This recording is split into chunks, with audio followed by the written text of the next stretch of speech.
Narito na nga ang ating latest update tungkol mismo kay Donnie Pangilinan at Bel Mariano.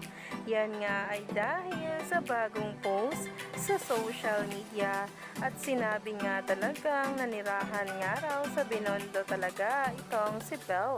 At ito nga ang ebidensya na inilabas sa social media.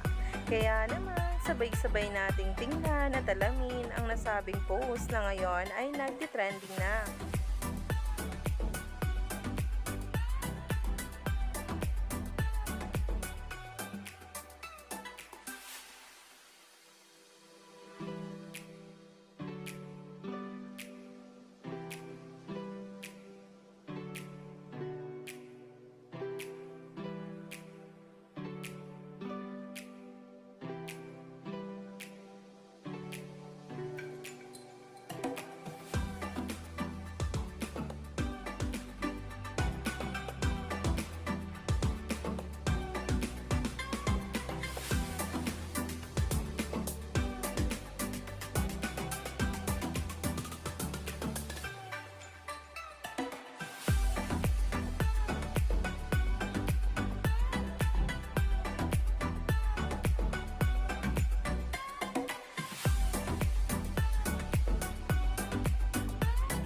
Siguro nga ay para ma-experience niya rin kung gaano nga kahirap mamuhay.